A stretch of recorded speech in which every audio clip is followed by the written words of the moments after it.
घटना जितनी जघन्य है उतनी ही निंदनीय, शर्मनाक और ऐसी मानसिकता वाले लोग अभी भी समाज में हैं जो छोटी छोटी बच्चियों के साथ इस तरीके का, जानवरों से भी बदतर इस तरीके का बर्ताव करते हैं। ज़रूरी है ऐसे लोगों को कड़ी से कड़ी सज़ा हो और इसके लिए हम लोग हर संभव प्रयास करेंगे कि न्यायालय में उदाहरण के तौर पर ये विषय स्थापित होना चाहिए ताकि कोई और दूसरा व्यक्ति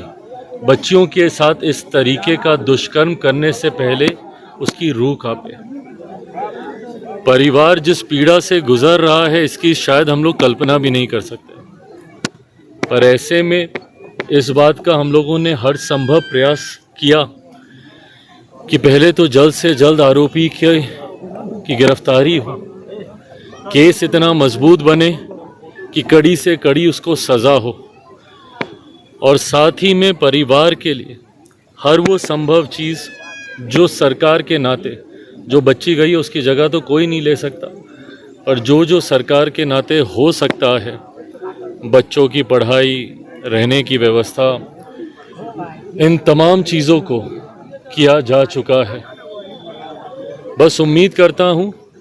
कि भविष्य में कोई और बच्ची के साथ ऐसी घटना नहीं हो।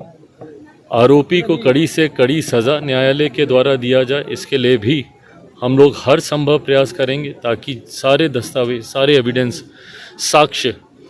कानून के सामने रखे जा सकें। पीएमसीएच में जिस हिसाब से बच्ची के साथ बेड नहीं मिली उस पर क्या कहेंगे सरकार? ये एक और बड़ी लापरवाही है और बल्कि मैं तो मानता हूँ कि जितना दोषी वो आरोपी है उतना ही दोषी पीएमसीएच के वो कर्मचारी हैं जिनकी लापरवाही की वजह से संभवतः बच्ची की जान बच सकती थी। ऐसे में इस बात को हम लोगों ने सुनिश्चित किया, मुख्यमंत्री जी से भी बात कर हम लोगों ने जितने भी दोषी हैं पीएमसीएच के, ना सिर्फ उनके ऊपर कार्रवाई हुई है बल्कि अभी भी चिन्हित किया जा रहा है कि इस लापरवाही जिसने एक हत्या का रूप लिया है, उस बच्ची का जिस तरीके से निधन हुआ है, ऐसे में अगर और भी कोई दोषी अगर सामने आएगा कि जिसकी लापरवाही की वजह से ये घटना घटी है, उसको भी कतई नहीं बख्शा जाएगा। लगातार हमलावार है सर, लगातार जिले में तीसरी घटना हुई। देखिए, बात हमलावार होने की नहीं है, बट हाँ ऐसी घटनाएं होनी नहीं चाहिए।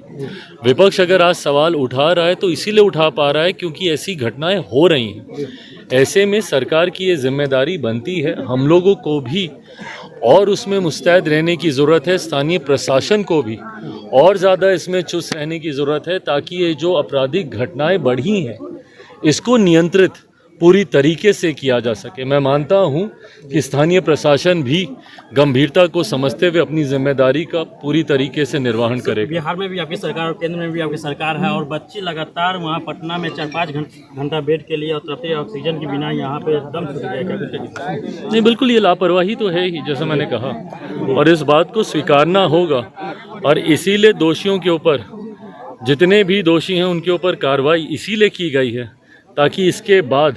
कोई और बच्ची इस तरीके से अस्पताल के दरवाजे पे कम से कम दम ना दो। काफी लेट कर दिया परिजन से। ये सवाल है कि दलितों के नेता है चिराग पासवान, लेट करके बात देर सवेर की नहीं है, बात पहले न्याय की भी है। मेरे लिए ये ज़्यादा ज़रूरी है कि मैं राज्य में जिस सरकार का मैं समर्थन कर रहा हूँ, कम से कम पहले बच्ची को न्याय मिले।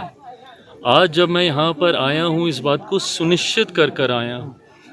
कि न सिर्फ आरोपी की गिरफ्तारी हुई है बल्कि केस भी मजबूती से बने ताकि उसको कड़ी से कड़ी सज़ा मिले। पीड़ित परिवार का कहना बच्चों के लिए बिल्कुल हम लोग भी चाहते हैं कि कड़ी से कड़ी सज़ा मिले। बच्चों की शिक्षा की व्यवस्था, आप सब देख रहे हैं किस परिस्थिति में परिवार रह रहा है। प्रधानमंत्री आवास के माध्यम से घर का, और सबसे ज़्यादा ज़रूरी जो मैंने मुख्यमंत्री जी को पत्र लिखकर भी जो मैंने प्रयास किया था कि जो दोषी पीएमसीएच में जिनकी लापरवाही से जो दुष्कर्म हुआ वो तो एक घटना, बट जिस लापरवाही की वजह से बच्ची की जान गई, उन दोषियों पर भी कार्रवाई हो। इन तमाम बातों को सुनिश्चित करने के बाद आज से परिवार की हिम्मत, मेरे कोई शब्द इनको दिलासा नहीं दे सकते, इनके दुख को कम नहीं कर सकते, पर आज सिर्फ इनको ये एहसास दिलाने आया हूँ कि इस दुख की घड़ी में हम लोग हैं और आगे भी रहेंगे। लास्ट क्वेश्चन यहाँ पे